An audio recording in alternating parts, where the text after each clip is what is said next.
What's up, YouTube? NASCAR 88 Ford here, and I actually come home with something the other day that I was not looking for. This is a 2005 New Holland TC35A, and it was sitting to my best friend's girlfriend's driveway. It was sitting off to the side, and I asked her did it run because it was covered in moss, and I mean it had been sitting for a while. I had a flat tire, and I asked her did it run, and she's like, well, we parked it there because it was smoking. So I was like, uh-oh, there's no telling what was wrong with it. So I got it running, and I rode it around. Of course, all the switches and knobs and everything were stuck. You know, they're pretty much rusted in place and stuck. And anyway, I got it moving, got it running, and I asked her, did she want to sell it? And she gave me this crazy, crazy price. And I was like, no, thank you, because it needs a lot of work. And anyway, she kept coming down until I thought it was a fair price for it. I didn't get it for steal by any means, but I didn't, pay too much for it, I don't think.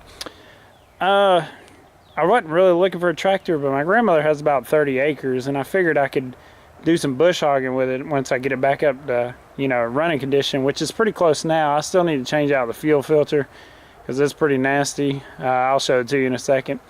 When I got it running, I realized it was overheating. So I checked the coolant in it, and there was none in it. So I put some water in the radiator and realized it was just leaking from every orifice on the radiator. And apparently these are pretty bad about the battery acid and the battery either hitting the radiator or the acid just eating the radiator, because it's mounted right in front. I'll show you in a second.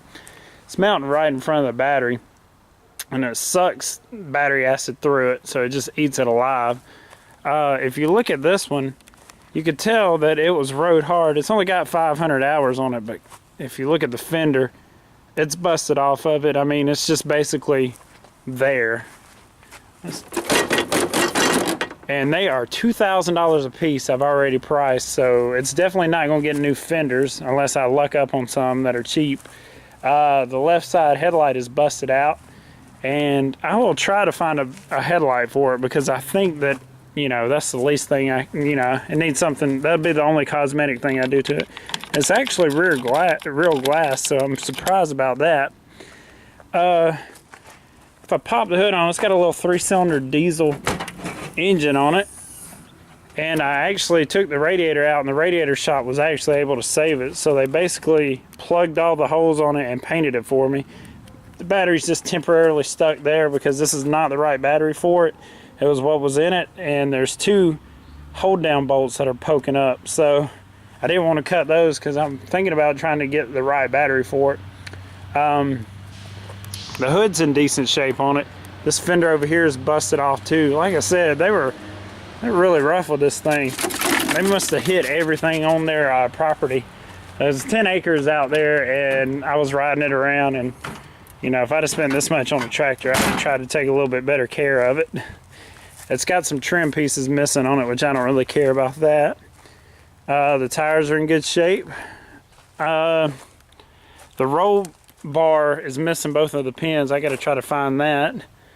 And it come with this finishing mower, which is completely rusted up too. I'm trying to get it back running, but if I was going to have a tractor this big, this is kind of like, kind of like a waste of time if you ask me.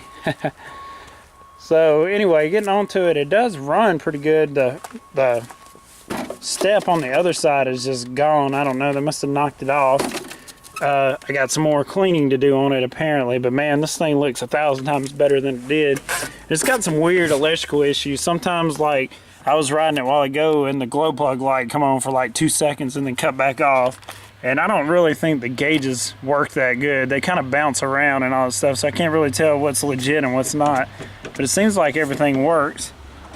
So, turn the switch on. Like I said, it's only got 540 hours on it.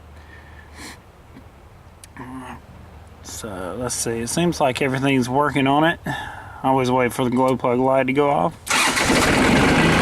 Actually runs pretty good. All the safety stuff works on it. If I get off the seat and the parking brake's not set, it will cut off. It seems to do that a lot. It's real picky. Got to have it in neutral. The forward reverse selector's got to be in neutral before it'll start. Like I said, you can idle it up. Seems to run pretty good. Like I said, the gauges seem to bounce around a lot. I'm not sure if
put a radiator, or I got the radiator fixed, put some coolant in it, strapped down the battery, changed the oil, because the oil looked like it is just nasty in it. Gonna change the fuel filter. And hopefully this thing will be ready to bush hog. My grandmother's got like 33 acres. So that's what I'm gonna do with it. I think the headlights work on it, I'm not sure. They were working on it. Oh, not working anymore. I don't know what the deal is with it. Like I said, it's got some electrical issues that I gotta get straightened out.